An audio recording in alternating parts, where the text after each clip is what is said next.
Hey guys, Tony Rowe back with another Leech as Rabbit game. It is Saturday morning, sort of morning. I had a long day on Friday. My fiance's in town, which partially explains the lull in content. And I had a long day at work. I had to get into work early last night to help out with a lecture on optics. And man, wedding planning. If someone proposes to you, just say no. That's purely a joke, of course. No women watch my channel. No, it's just wedding planning just totally stinks. We have a reversed Grünfeld here. Not a line actually that a lot of people go into against me, but I'm happy to play it. I like the Grünfeld. I'm happy to get it as white every now and then. So it should be interesting. I don't actually know much of the theory here, like the idiosyncrasies that you get when you're playing white instead of black, but again, white is sort of just ganging up on this pawn as many times as humanly possible. I presume knight c3 is a move.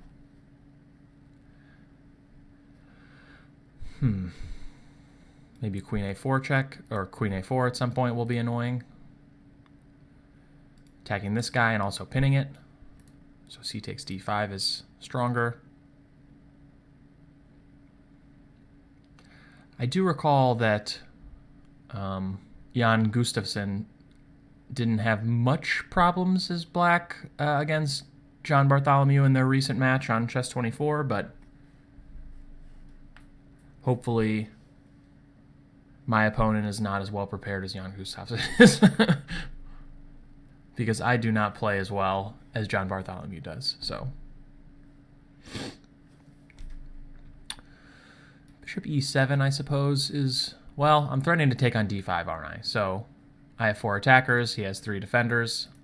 He's certainly got to do something about that. Of course, white's idea, and in general, one of the central tenets of the Grünfeld is that a lot of times d4 is not possible because of bishop takes c6 check, which would win the house. So probably bishop e6, bishop b4, those seem like the most natural moves.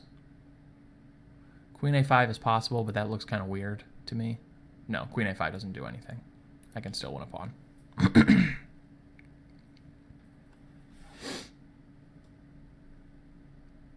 So we'll see what he does here.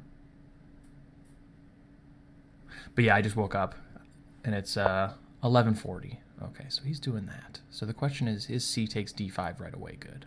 The point is c takes d5, he must play bishop takes c3, because if c takes d5, queen a4 check, he loses the bishop. So c takes d5, bishop takes c3 check, b takes c3, c takes d5. I can play c4 there. He probably has to go bishop e6. How is that position for me?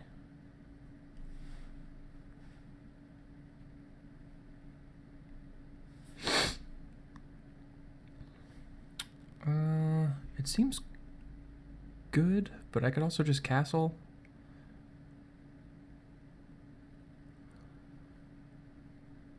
C takes d5, bishop takes c3, b takes c3, b takes c, or c takes d5 rather.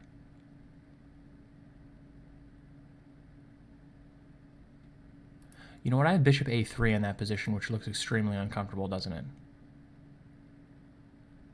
He can go queen a5, but then I can, because my pawn is still on c3 and not c4, I can go bishop b4, so that doesn't work. So that's just going to be unpleasant, isn't it? I'm going to do that without thinking about it too much. My bishop on a3 is going to be an absolute monster.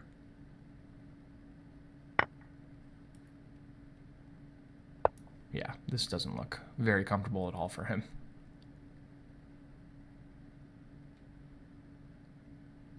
So black has the center, but I have the 2 bishops, and black's king will be stuck in the center for the more foreseeable future.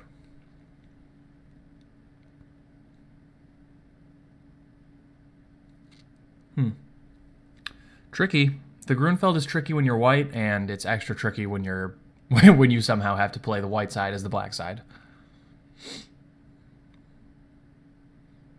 I noticed that when I play the Grünfeld, a lot of times I don't get the main lines as black. I don't think people are very comfortable at my level trying to maintain the center a lot of times. And so I get a lot of weird stuff.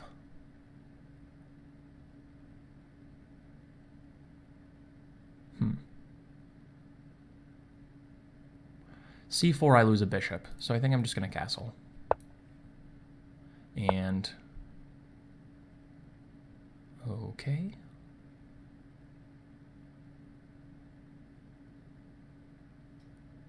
I mean, is he thinking about doing this? I'd be more than happy to accommodate that. That'd be totally wild. Okay, well, I think now the queen a5 check is not a thing. I'm just going to play c4. That seems fine.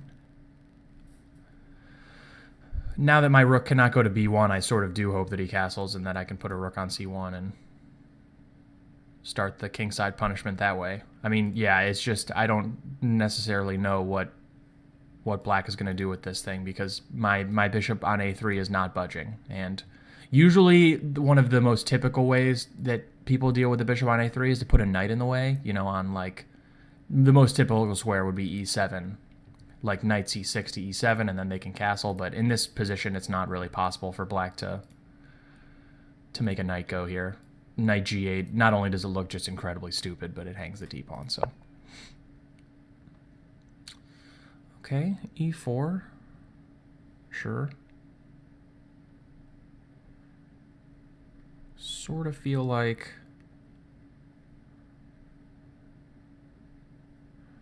that's pleasant for me as well. Now I can go rook b1. Rook b1 doesn't really do anything yet. Black is threatening to go d4 and just suffocate me. I think I'm essentially forced to take on d5. If he goes queen takes d5, I'll have to decide whether or not I want to keep the queens on or just maybe queen takes d5, queen takes d5, knight takes d5, and then something like rook f to d1, just gaining a tempo for my development, and both my rooks will come to the central files. That also seems extremely pleasant for me.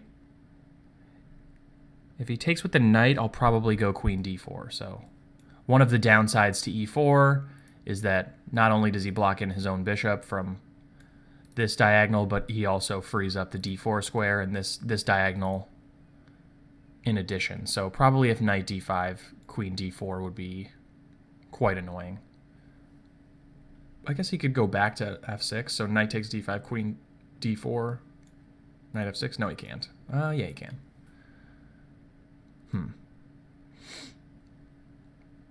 Does queen e5 check do anything? Doesn't look like it.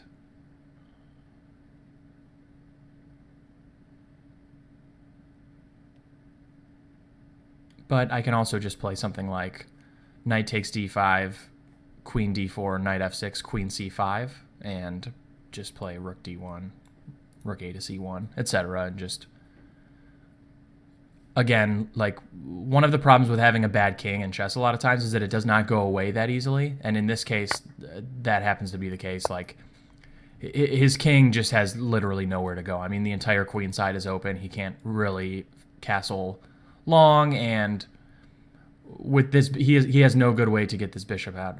You know what? He can't even go knight e7 here because I'm threatening to take on g7. So yeah, I mean, the problem with his king in this case is that it's just probably never going to get better. And so how does he play a normal game of chess with his king on e8 the whole game and his rooks? Not only is this rook completely out of the game, but they're unconnected. And yeah, I mean, it just, he might objectively be losing already. I don't know. I wouldn't be surprised if when we look at this after the game, computers say white is already winning somehow. You know, I might not find the win. It's not like totally obvious, but yeah, it's just this position is not good. How else do I say it? I think that's all I can really say. So what square do I put my queen on here? I really don't want to trade queens, but I also am not sure where to put the lady. Queen e5 check, queen e6. Wow, I have 12 minutes, guys. This is like unheard of. On move 15, I have 12 minutes. This is an absolute miracle. So I could play rook fd1 and queen takes d4, rook takes d4, and probably I'm still quite a bit better. I just don't want to do that. I want to keep the queens on, but I don't there's no one square that's calling out to me as the best square. For instance, like queen c5 looks natural, queen c4, queen c3 even, but all of those are met by rook c8, and he gets a free move. Queen e5 I can flick in, but then presumably queen e6, queen c5, rook c8. In that case, I can take on a7 though. Maybe I'll do that. So I deflect the queen from d7, which protects a7, such that when I put the queen on c5, he can't move the rook. Now, that there is knight d7 in that case. So maybe I don't want to do that.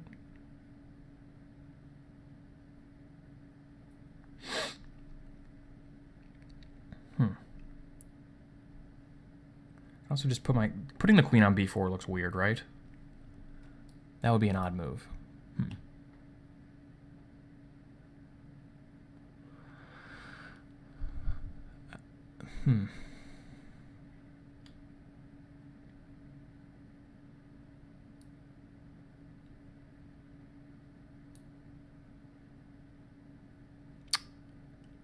Yeah, I'll play queen e5 check and then queen c5.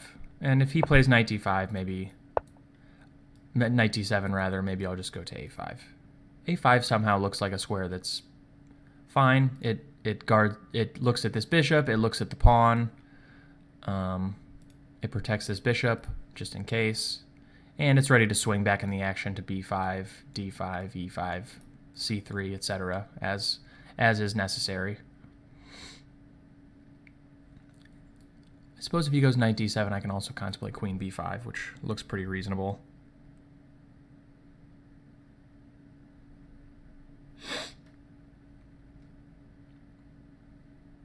Knight d7, queen b5, rook b8, so I'm not going to do that. Or maybe knight d7, queen b5, rook b8, queen a5, and then I hit the a-pawn. How's that?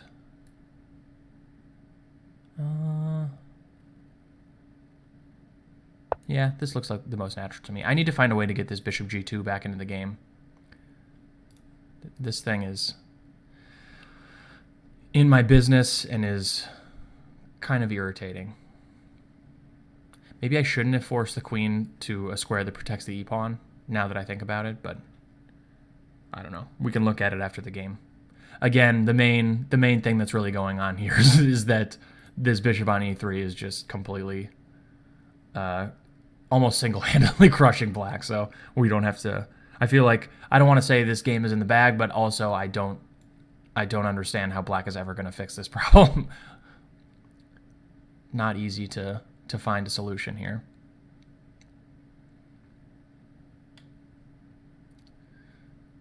Of course, remember that something like queen b6, I'm just going to take this thing. Okay, so a6.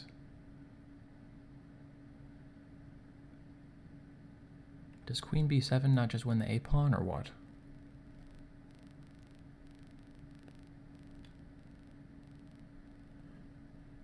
Oh, the queen protects the a-pawn. Idiot.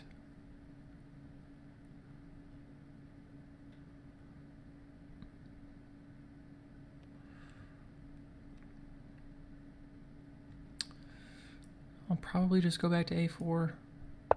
Keep the pin. Eye the pawn here.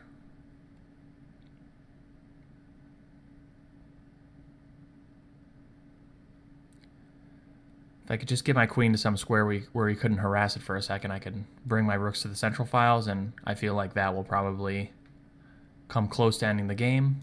Everything's going to come in rather quick.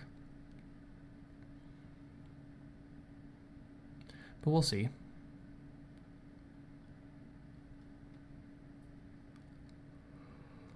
We shall see.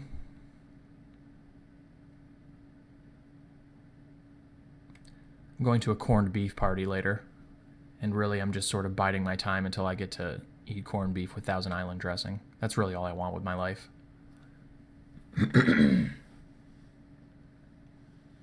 It's hard to want to do anything else before a corned beef party, at least for me. Some people out there might not like corned beef. I feel sorry for you. Actually, you know what? You're in the right. Corned beef's terrible for you. but you know what corned beef doesn't have? Carbs. So it's pretty much the perfect food for me.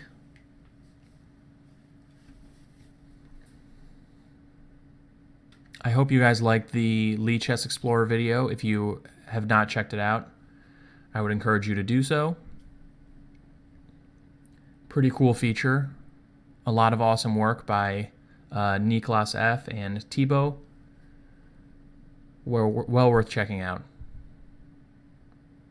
I hope you guys are also getting really excited for the candidates matches, which are coming up pretty soon. And currently, Hao Yifan is beating the tar out of Maria Muzichuk. The last game was like close to a miniature. Hopefully, it's not like a total blowout. I was reading about some like misogynist comments that one of the commentators made on during the game about women not liking endgames or something. Oh, jeez. When are they going to get like just legitimately professional commentators for women's events? As though it wasn't hard enough to get women to play chess as is. Then you have guys like, oh, yeah, women don't like endgames. Like, are you kidding me? Not to mention Hao Yifan is like 2650, and I think the comment was made by Adrian Mikolchishin. I'm not sure, but I don't think he's even close to 2650 anymore. Nor has a right to say anything like that regardless, but she would probably absolutely hand him his ass, so excuse my French.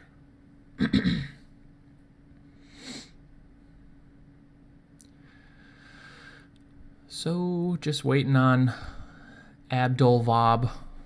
I really apologize if that's not how his name is pronounced. F6. Ah, that makes a lot of sense. So he's looking to go King F7. Well, that's disappointing. I was hoping to make his king suffer in the center for a lot longer. Okay, but Rook FD1 is probably suitably annoying. And if King F7, I think Rook D6 should be good. This is the time in the game where I feel like it's going to be critical for me to play really precisely, because if I give black a little bit of time after King F7, he's just going to play moves like Rook FD8, Rook A to C8 or whatever, and maybe I won't really have that much anymore. The advantage of having the bishop on A3 is sort of, in a way, run its course because black has found a safe place for his king, sort of safe, and he's connected his rooks, so I have like this temporary advantage that will probably vaporize if I'm not super careful. So I need to be a little bit precise here, probably. So Rook D6, Queen E5, I just take on D7. So presumably he's going to E8 or E7. Queen E7 just looks like it's asking for it, but I don't know if there's any concrete. I mean, at worst, I can just take on D6 or A6 in all these lines and still be much better.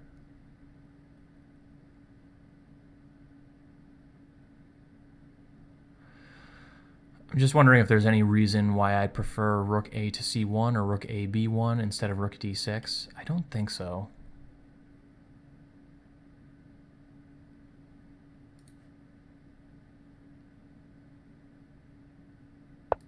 Yeah, I'll play Rook D6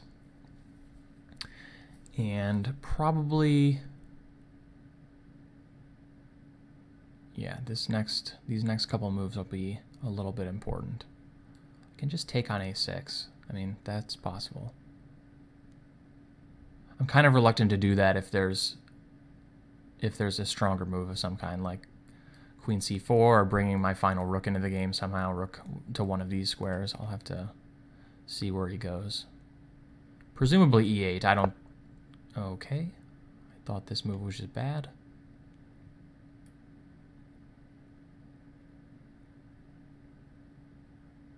Yeah, I'm just going to take that thing. So that's that was probably a blunder. I don't think queen e5 was very good.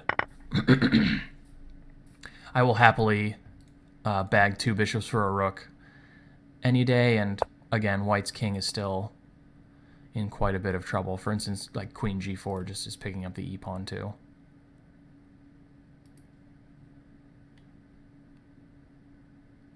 Oh. I see. I see part of the problem. So if I go... Well, that's disappointing. I wanted to take this thing.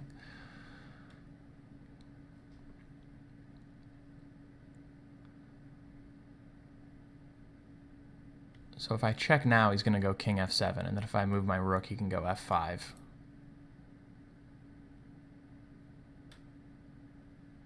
How rude. So I have to put my rook on a square. I know that. I guess I'll go rook c1. Just making sure it's not loose in some way.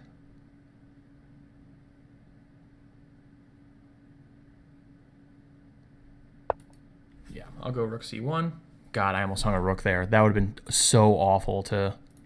This is what happens when you play right when you wake up. Like, I'm not a morning person at all. I would prefer to stay up till like 2 or 3 in the morning every night and get to work at like 10. But what I actually do is I stay up till around 12 or 1, sometimes 2, and then I get to work at like 8:30. So I really function mostly on something like 5 to 7 hours of sleep a day. Sometimes 4 if I'm really into something and, yeah, distracted, but I generally suffer in that case. So now can I pick up the e-pawn? Queen g4 check, king f7, queen takes e4, queen takes e4, bishop takes e4, rook d2.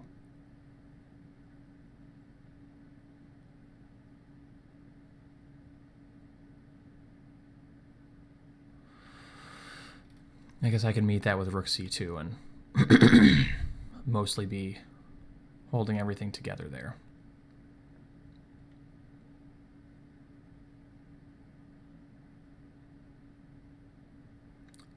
I don't see anything I'd rather do.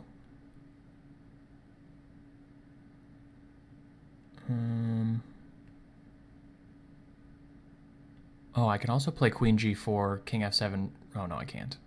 Dang. Thought I had rook c7 check, but that just hangs a rook. I'm on my A game today, guys. I'm telling you what, I'm really optimistic that I'm going to close this one out. Yeah, okay. Not good. But that's okay. This position looks pretty good for me. Now the question is, do I want to just take with the bishop or I want to try to trade off the queens?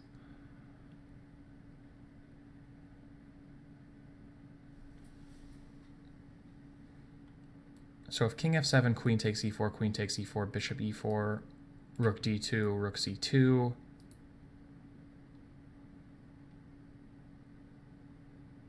I mean, I have the 2 bishops for a rook, 2 bishops and a pawn for a rook. That has to objectively be winning. It's just a question of whether or not I actually want to sit here and win that, which might take quite a long time. It's sort of an open question whether or not I can get away with this.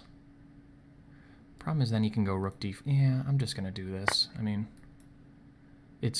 this might not be the most precise move because black has problems with his king still, and trading off the queens is generally not the best way to exploit a loose king, but I'm winning a pawn and I'm up some material, and it's just a little bit easier to play this position. And somehow The only other thing I like about trading the queens is that it might give my rook access to c7, which would be very nice. So we'll play this way, and... Okay, well, I see an interesting tactic here, actually. So there's rook takes c8, bishop b7, rook c2, bishop takes a6, and it looks like I'm losing a bishop to rook takes a2 because my bishop on a3 and bishop on a6, I can't move this bishop, but I have bishop c4 check, which actually bags his rook instead, which is pretty funny. So I'm wondering if that's a possibility. The only thing is I can play bishop b7, and then he can play rook c3 and attack my bishop. I don't think I care all that much.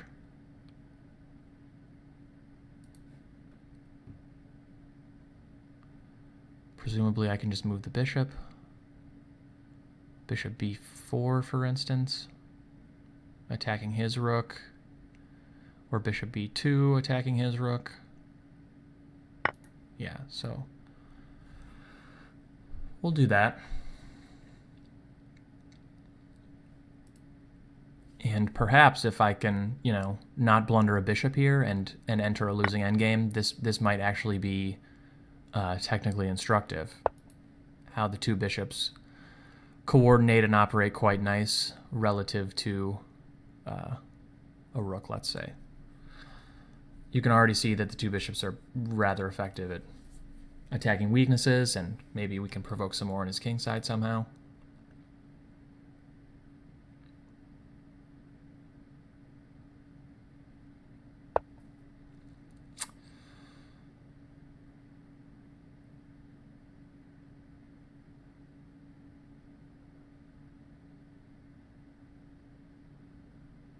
I guess we're sort of honor bound to take this thing.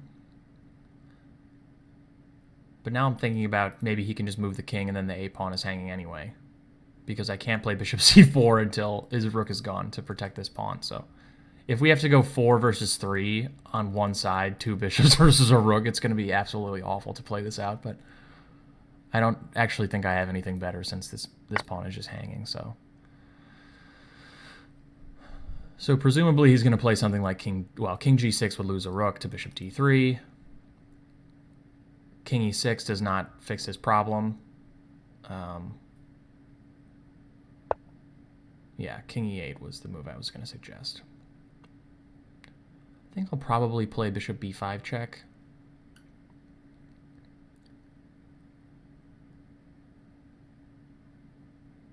Reason being, I would just like to get a rook off the a-file and get his king away from his kingside pawns. So now maybe I can play bishop f8.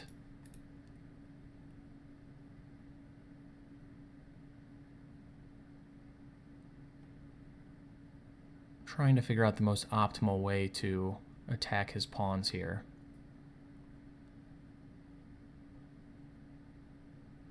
Can't protect this thing anymore, so I just have to simply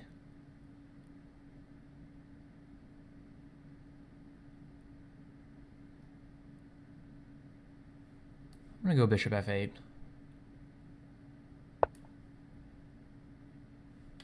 Bishop b5 protects this guy for the time being.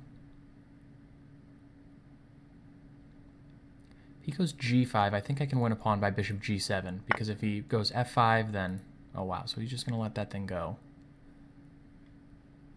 There's no trick, is there? I mean, he's going to go king e7 here, and then I can just play bishop h6. And perhaps I'm just also winning h7 in that case. I'll go bishop h6. He doesn't have any way to win a bishop. No, okay.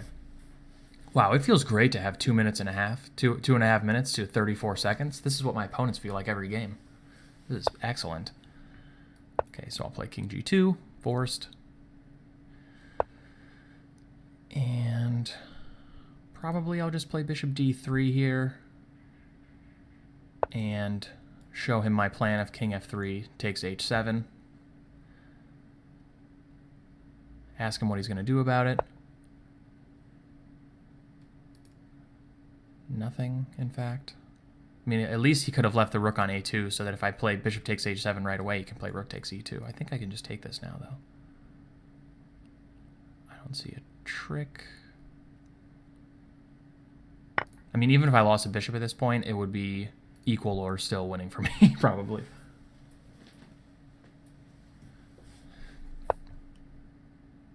And we'll put this dude back, protect e2. And probably just, I'm going to play king f3, I'm going to move my bishop to f4 or something, and then I'm just going to push the h-pawn as far as it'll go, and we'll go from there. Looks like my opponent left, so we might just get a flag here. I'm not going to claim the victory with 1 second left. I'm just going to let his time run out. Okay, so let's take a look at that one. That game appeared to be relatively smooth. I don't know if there's going to be a lot. Okay. So, Reversed Grünfeld, yeah. I've gotten this position a couple times. Not a ton. It's not particularly popular. A lot of people don't want to play this position as black. Most people, when you play one knight f3, don't play any really independent system. So that's one of the things that I think is in a way nice about one knight f3, is that most people are going to play something that allows them to transpose back to their d4 openings if white plays d4. Like, for instance, a lot of people will play d5 here and meet and hope for something like d4, knight f6, c4, when if they're a Slav player, they're going to play c6, and if they're a Queen's Gambit decline player, they're going to play e6. If they're a Queen's Gambit accepted player, as rare as those people are nowadays, they're going to play d takes c4. By the way, I think the Queen's Gambit accepted is kind of underrated. Like, if you're a player who's maybe in the club player range but doesn't have a great opening repertoire sorted out yet, the Queen's Gambit accepted might be a good way to go. It's not popular at all. It's just sort of out of fashion, but I don't think there's anything objectively wrong with it. And I know, at least in my experience and a couple of other friends' experiences that I've talked to, they generally don't do a lot of preparation against the Queen's Gambit decline because, you know, in a way, they know they can just play like, yeah, e3, bishop takes c4, knight c3, and get reasonable development, get their pawn back with a solid position. But, I mean, if you specialize in it as black, I think you could probably do a lot of damage. So, side topic. Or, you know, if people, returning to people playing things that they play against d4, against one knight f3, if people play the King's Indian, of course, they'll just play these moves no matter what and hope for d4 and c4 when, you know, let's say they can go back to a fianchetto King's Indian. Like, this would be just a normal fianchetto King's Indian, and people could play knight c6 or knight b to d7 are the two main moves as they please, and Grünfeld players are normally happy to go into something like this. So, and of course, Dutch players will play f5 here, or they'll play e6 and f5 a move later, or whatever. So, but like, it's pretty uncommon to see, let's say, at least at my level, it's pretty uncommon to see stuff like the hedgehog, for instance, like people going c5, c4, b6, and then after, you know, something like this, going into a hedgehog. And even it's honestly uncommon for people to go c5 in general against me, against knight f3. If you play c5 against knight f3, you have to have the Sicilian in your repertoire because white can play e4 here.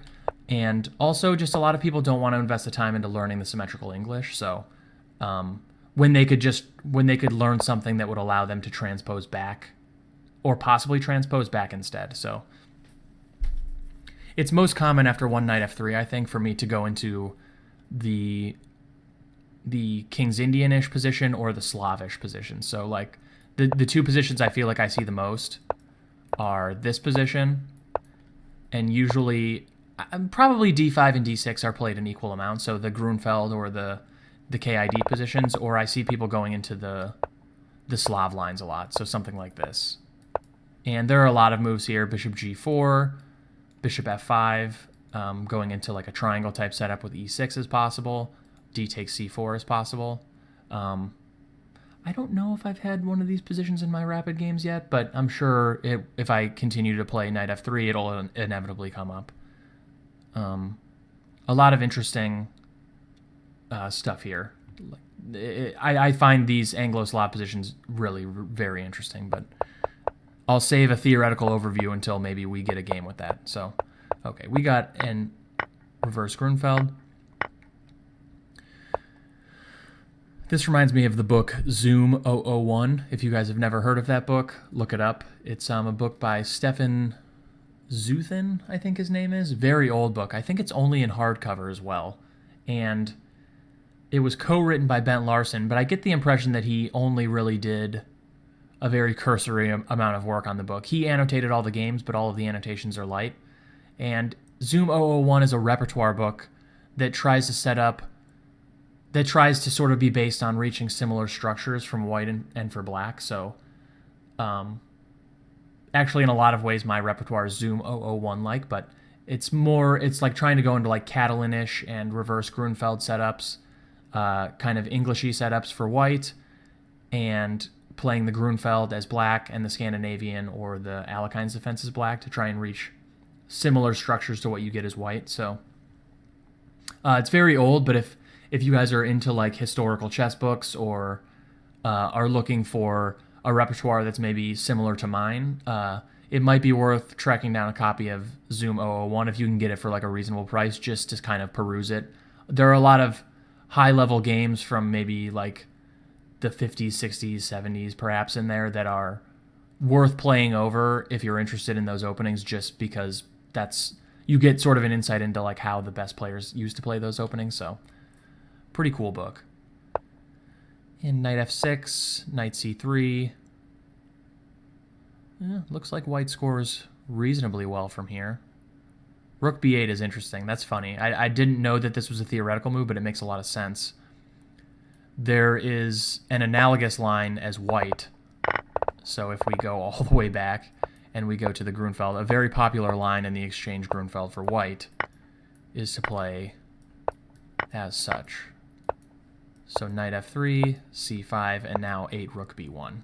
And if castles, bishop e2 is the main line. So this would be very similar to the reversed version that we're seeing with rook b8 in the game. So with rook b1, white gets the queen off this diagonal, so maybe at some point he can go d5, and also dissuades black from going bishop g4, at least immediately, because b7 is hanging. So the downside to playing this way is that it allows black to grab a pawn with something like this. This has been a main line forever, and now bishop g4 is like, I think, almost proven to equalize by force, but for that reason, nowadays, this move is more popular in the Grünfeld, and the main line is something like this, and then there are like a gajillion lines for both sides, honestly. And I think I gave a more thorough overview in one of my Grünfeld games, so if you're interested in that, you can zoom back to that game, pun intended. Okay, so yeah, maybe actually bishop b4 is just an inaccuracy here. I wonder if maybe bishop e6 or, yeah, rook b8 is more logical. The downside to bishop e6 is, yeah, bishop g5 is possible. Rook b8 stops that. But rook b8 is a pawn sack, essentially, right? I mean, I can take this thing. Okay, taking is not good, apparently. So if I just take a bunch of times, let's say I take with the queen, take, he can check, and I have to go king f1, but is that big of a deal? I somehow doubt it. I mean, I'm just going to go king g2. Yeah, he can check here, and I go king. Oh, I can go, yeah, bishop back, and then... So what's the deal here? Checking immediately, I'll still go king f1. He can save the queen, I guess. Yeah, that makes sense. Okay, so yeah, maybe that's the way. Something like queen e7, and black will castle and play bishop b7 or bishop e6 and have a big lead in development and my king on f1 for the pawn. It's a logical. So after rook b8, should I castle instead? And if d4, we go into a different pawn sack, presumably. Jeez. Yeah, this is complicated. I will admit that.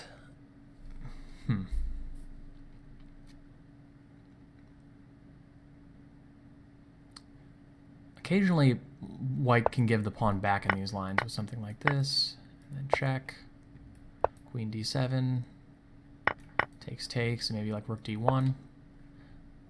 But yeah, I guess in this case, this doesn't look very good. Even if I get an e3, like black has a more active king, a big center, at least for the time being, and pressure on b2 that I have to deal with somehow. I don't really love this that much. So I'll have to look into this line. I know bishop b4 is not very good, but rook v8 is very interesting. And maybe, I don't know, that begs the question as to whether or not it's perhaps slightly more precise to castle first. I don't know. I don't necessarily love castling as much because it just seems like I put less pressure on black center right away, but maybe that's worth considering. I know bishop b4 is not good. Yeah, again, if c takes d5, black loses a piece immediately, so he is essentially forced to take, and after takes, I get bishop a3 in, which seems really uncomfortable. Yeah, and as I said in the game, queen a5, just, I don't understand why the computer is suggesting, for a second it was just suggesting to go back, but yeah, this is just, at first I thought I couldn't do this because in my head my pawn was already on c4, and I thought this check won a piece, so. But yeah, this seems just extremely uncomfortable for black. Already, black is, yeah, much worse. We can see the computer thinks it's 1.5. He goes e4. It might turn out that e4 is a mistake. Perhaps black should try and do something else. I do like the idea of trying to play d4 if allowed, so something like rook c8. Rook d8. I guess black is starting to win a pawn. So you have to go rook d8, takes, and then you can't take with the knight? No, take when the knight loses, yeah. Okay, so you have to go bishop e4, geez. But then you're just sort of down a pawn with a crappy position, so yeah, that's maybe not that great of an idea. Yeah, I mean, it's just already very hard for black to find good moves, and all of white's moves are very natural is the problem. Like queen d4, I didn't think about it at all. It's just a very easy move to make on general principles. Developing the queen to a very well centralized square, attacking this pawn, getting ready for rook fd1, and just connecting your rooks in general. It's just, yeah, it's... So, yeah, this is actually an interesting moment. It just... Maybe I missed something more precise here. So I didn't like queen c5 because of rook c8. So what's the idea? Where are they putting the queen after? Are they checking then? And then going to a5 to attack the a pawn? So if this, yeah, okay. So that's an idea. That's an interesting idea. And it's not actually that easy to protect the pawn, is it? Queen back to d7, just rook fd1, and I start gaining move after move on the lady, and a6, probably just rook fd1, and I'm getting in.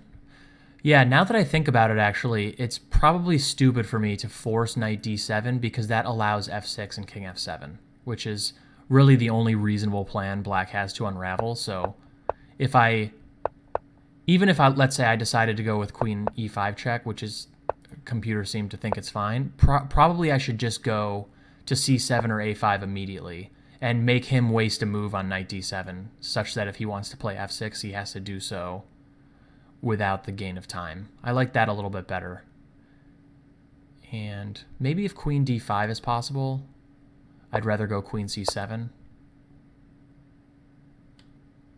I kind of like the look of this better, but I guess in that case he can go queen d7. If I go queen a5, he can go back to d5 anyway, so perhaps I thought this decision was a little bit more critical than it was. It seems like I'm just quite a bit better no matter what, but I felt like maybe, yeah, probably allowing knight d7 is an inaccuracy by me, and I shouldn't do that.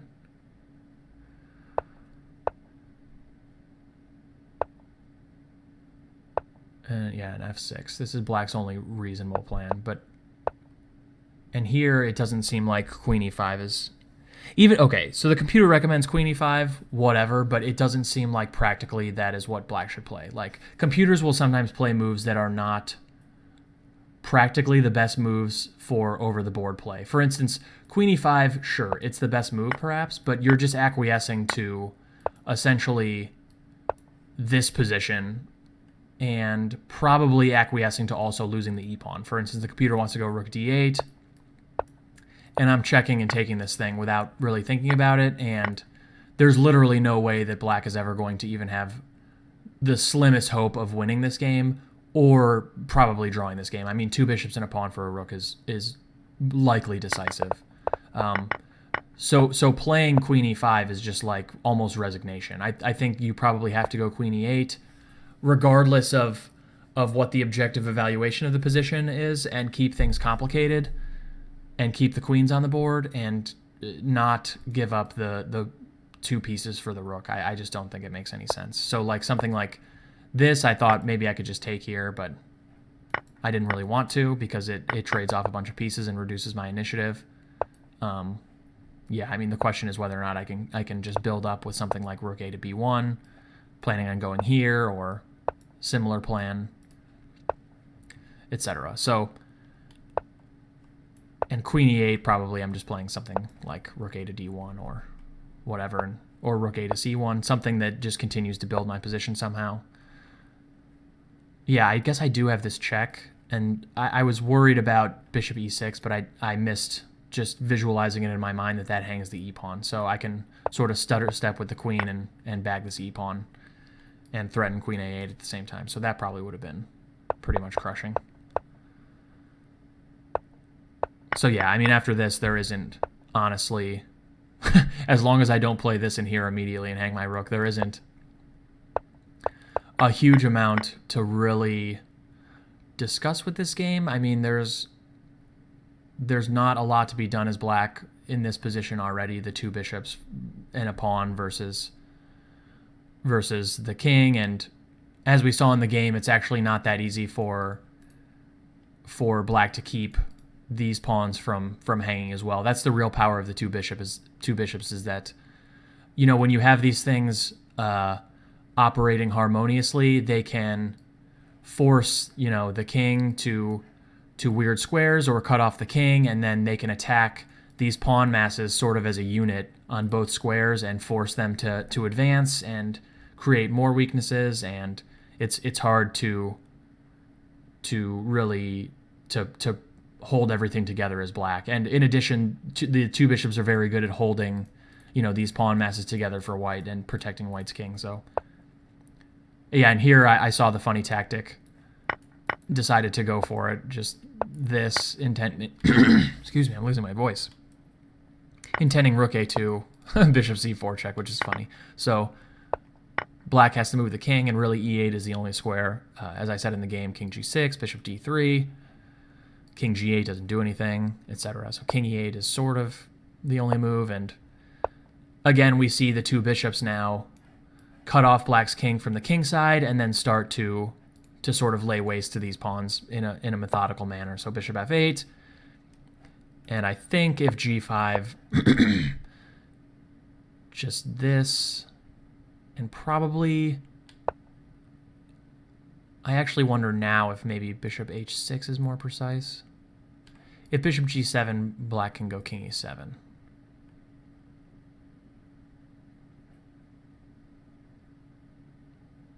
I mean, I guess I can just go a4 here too, and keep the a4 pawn, and yeah, this outside passer is going to be really tough to stop. Probably rook a2 is necessary just to stop it from making it to a6, but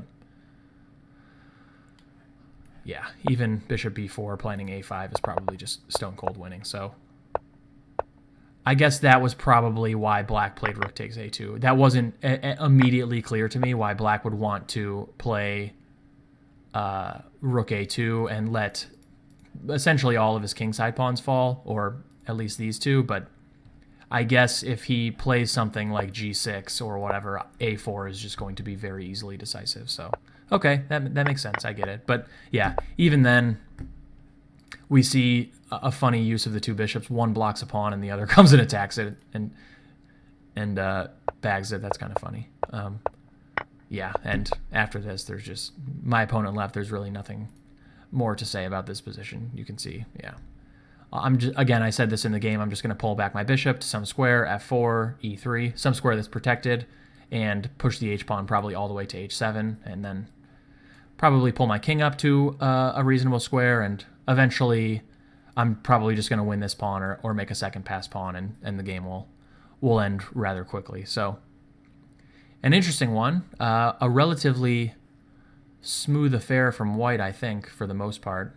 I wouldn't be surprised if Lichess thought this was 0-0-0. I'm not sure, though. Maybe I made a couple inaccuracies.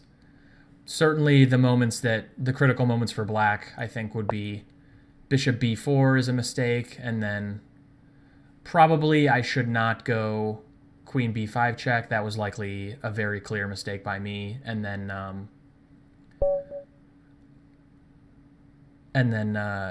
probably the final straw for black's position was going queen e5 when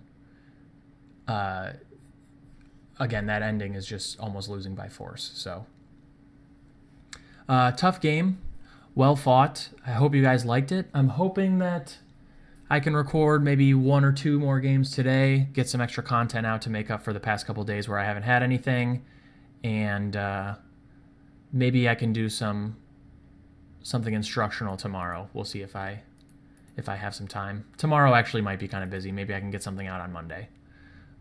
Okay. Have a good Saturday, guys. I'm getting psyched up for corned beef, not gonna lie. And then I will see you guys later tonight or tomorrow with some more videos.